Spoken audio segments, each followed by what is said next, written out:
Am I the asshole for leaving my mom's house and going to my dad's after fighting with my half-siblings about us not having the same dad? I, 16M, have a different dad than my half-siblings, 14M, 12F, and 11F. My mom is married to their dad, and the two of them act like I'm theirs and like my dad is just some random dude I see every other week. They tried downplaying the fact he's my dad, and he has 50% custody of me. I told my mom before they should cut it out, and she said I technically have two dads and the one at her house is better, and I should be grateful he was willing to take me on and claim me as his. He told me I don't get to call another man dad in his house and stuff like that, which pisses me off and makes me want to do things that wouldn't be good. My half-siblings know I live somewhere else every other week, but they treat it like it's totally normal for someone to be with a non-parent half the time. They always tell me our dad lives there, and I shouldn't call someone else dad. I found photos of my dad holding me when I was born and showed them, but they still acted like it was wrong. When I was younger, because of how bad things were, I asked my dad if he was my real dad. He said he was and reassured me that he had no doubts. But I was so frustrated by it that we did a DNA test, and it proved he is my biological dad. I never told Mom or let anyone in her family know because she would lose her shit on Dad if she knew. But I know 100% he's my dad, not my half-sibling's dad. And I know that being married to my mom doesn't mean he gets to push my dad out. It's getting harder to stay calm when this stuff comes up at my mom's house. Then we had an incident a couple of weeks ago, and there's trouble coming out of it.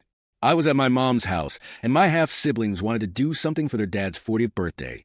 They wanted me to buy a gift from all four of us, and I said no.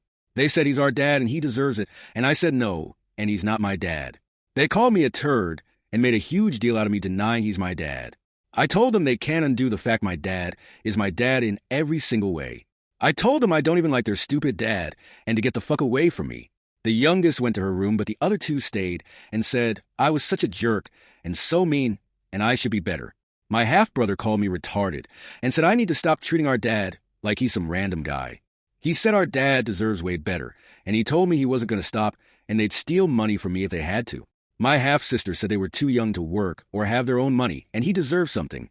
I said he'd get nothing, and that was too bad, so sad.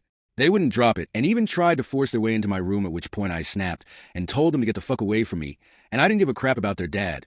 I called him a giant territorial asshole who can't accept his wife had a kid before she met him, and I said I'd rather be an orphan than be their dad's kid.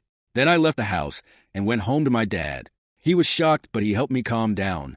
I refused to go back to Mom's after that. She called the police, and they asked me if I'd come home, and I said not willingly. So now my mom has filed in court and wants Dad to lose custody for not making me go back. I'm also getting so much shit for leaving and for fighting with my half-siblings, and when she found out why, she told me to find my gratitude for my real dad, and she means her husband. Am I the asshole